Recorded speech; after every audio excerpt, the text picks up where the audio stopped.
Hello everyone, I call this video Crisis on the Flat Earth. What we're looking at right now is a representation on Earth's sky site. I showed this to you yesterday, and I want you to look at the orientation of the Earth to the Sun that they represent for the autumnal equinox, which is today. This is the representation. Notice that the Earth is tilting to the east. That's a 23.4 degree tilt, and I want to show you this. I just bought a protractor so that I could determine the exact tilt, and this is as close as I can get, and I think it's pretty close to what the tilt would be. And notice that it's tilting to what would be our east if you're looking at it. Now, the reason that I say this is a crisis for the flat Earth is because of what I discovered yesterday as I was doing the video with regard to the autumnal equinox, and I believe I have found some discrepancies in the global Earth model. But in doing that, I also found some discrepancies in our flat Earth model. First, I want to review in detail the discrepancies in the global Earth model. It's really quite profound, and we're going to go to some sites to look at that. A good one is this timeanddate.com, and see if I have another. I guess this is where I ended up going to on time and date. We're going to look at 4 cities, and they're all going to be very close to the same longitude on the Earth. And let's go back to our Google Earth to look at it. Okay, we're going to be looking at things that are close to this 70 degree longitude line. I actually looked at 75 degrees because that was what was on my physical globe here where I am today. And we're going to look at 4 cities. We're going to look at Montreal, Quebec, Bogota, Colombia, Santiago, Chile, and Ushuaia, Argentina. And I'm going to try to show you where each of those would be relatively located on the global Earth. Montreal is going to be up here in Quebec. Then we go down to Bogota, Colombia, which is going to be down in here. Then we go down to Santiago, Chile, which is going to be right about here. And then finally, we go all the way down here to Ushuaia, which is in Tierra del Fuego of Argentina, which is the very southernmost part. And the thing that I did was to look up the sunrise and sunsets and the length of the day, and also where the sun rose and sun set with respect to east and west. So we're going to look at that, and this is a very easy program to use. You just put in a city. We can start here with Ushuaia. We'll just start at the southernmost part. Now, an interesting thing that I discovered is that with these 4 cities, even though they are all right around the 75th or 70th longitude, they're in actually 3 different time zones. And I think that's just a matter that they decided for their own individual countries, because when you look at the times with respect to sunrise and sunset, you'll see that it really doesn't make any difference. We're still dealing with basically a 12-hour day on today, the autumnal equinox. So, looking at Ushuaia, this tells us, first of all, where the latitude and longitude is, and notice this one is at 68 degrees 18 minutes west. Okay, so that was just a little bit to the east of the 70th longitude that we looked at.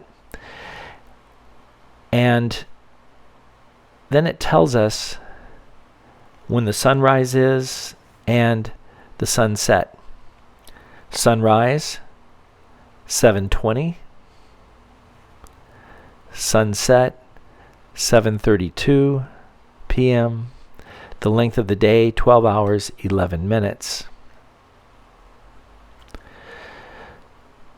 Now notice also, it tells us where the sun rose and where it sets. So 91 degrees east, 269 degrees west. So almost exactly due east and due west. And we have a day length of 12 hours, 11 minutes. Okay, now let's go up a little bit. Let's go to Santiago. And just click on that, and here we are. Now here, Santiago is a little bit west, but not much, 70 degrees, 39 minutes west. And sunrise today was 7:31 a.m. versus the 7:20 a little bit south in Argentina. And sunset 7:39, which again is a few minutes later. And we have a 12-hour, 7-minute length of day. Sunrise here was 90 degrees east, and sunset is going to be 269 degrees west. Now let's go way up now to just north of the equator. Now remember, these first two we looked at are way south of the equator, especially Ushuaia, Argentina, way south of the equator. So we're going to go just barely north of the equator now to Bogota. And here we are.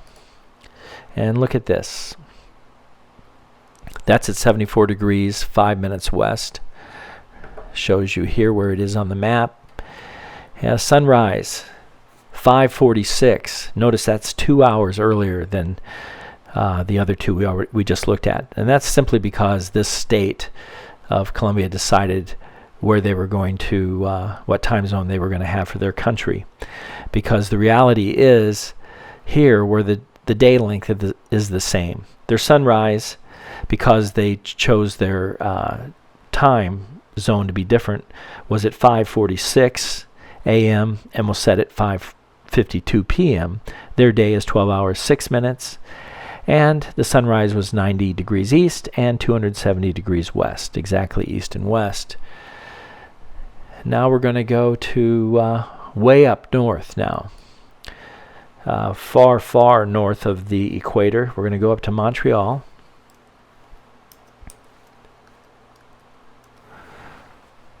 In Quebec, Canada. And notice where that is. It's above the United States. And here we're at 73 degrees, 34 minutes west. So this basically is almost exactly the same coordinates for the longitude as Bogota, Colombia. And yet it has it's in a different time zone. Here, their time zone is an hour different. So they show the sunrise at 6:42, sunset at 6:51. The day length is 12 hours, 8 minutes. Sun rose 89 degrees east and sets at 271 degrees west. Now, I have told you all before that I live in the state of Missouri, and I have been looking at where the sun sets specifically for me, and it is setting due west. So I live actually close to St. Louis, Missouri, so let's just put in St. Louis and get an idea. Now I'm at a different longitude. St. Louis, Missouri, here it is. I actually live a little bit over from there. But if you'll notice, their sunrise was at 6:49 versus 6:42 for Quebec, 6:57 versus 6:51 for Quebec. The day length is 12 hours, 7 minutes, and the sunrise was 89 degrees east and sunset exactly 270 degrees west, which is really how it appeared where I live, just a little bit further to the south and west of St. Louis, Missouri. So I believe that really does create a crisis for the globe, believers, because let's look at this globe. They tell us, consider that you're the sun, and the sun is looking at the earth. They tell us that the sun shines directly on the equator at this time of the autumnal equinox. And so this supposedly would be directed exactly at the sun. Now, how does it make sense then that a city, Bogota, here, could have the same length of day now, with the sun being right here on the equator, as does Quebec, as does Ushuaia down here? How could that possibly be? When you look at the tilt of the earth and the way that this is tilting away up here and also down here, and yet the sun directly shining on the equator, how is it that you could have the times of the day being 12 hours exactly the same? That seems to me to be an impossibility on a globe. But here's where we come to the crisis of the flat earth. And I noticed this yesterday, because from where I live, it seemed that I had figured it out, because, I'm about here. And so I thought, okay, the sun rises in the east. Look straight over here, east to the equator. Perfect. Looked right over here, west to the equator. Perfect. Because I thought, well, that could be, the looking at, well, let's just see if that is the number of hours. We have 1 hour, 2 hours, 3 hours, 4 hours, 5 hours, 6 hours, 7 hours, 8 hours. So really, my day would only be 8 hours, even here. And that's not long enough. Remember, on the Gleason map, each one of these sections is 1 hour of time on the of the 24-hour day. So it, I hadn't counted those before, but that's only 8 hours. But then I looked down here, and I made the comment, obviously, the days would be longer down here. But then I looked to the west, and oops, I've already hit the equator. And that's only a couple hours later. And same over here. So I knew I had a problem, that it couldn't be that the sun was traversing an ecliptic that equated to this equator. The days wouldn't be long enough down here if they were looking due east and due west. And then I tried some other thoughts, because the reality is, on what we're thinking about for the flat earth, that we look to the north, or our compasses would point to the north, if say even if we were over here and we were going toward the North Pole, that would be going north, even though that appears to be going south. If I'm in America and I look at my compass, that of course would be north. And then we think of due west and due east. But yet the reality is that we also learn that everything that's south always takes us to the ice barrier. Well, that would mean then that if we really think about due west, our west would always be changing, kind of like this, so that at this point, as I'm going west, continuing to go west, I would actually be going north with respect to the North Pole. But yet north is this way. See, so your north always changes, your west always changes under the flat earth model. But I thought, well, if that's the case, could it possibly be that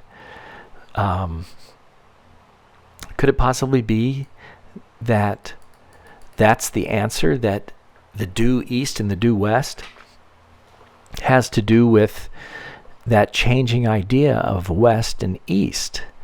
So I went back to my Bogota, Colombia idea, and I thought, well, if that's the case, remember, noon would be basically about here. So we go back 11 o'clock, 10 o'clock, 9 o'clock, 8 o'clock, 7 o'clock. And Bogota, sun rose at 5:46, so 7 o'clock 6 o'clock. So right around here.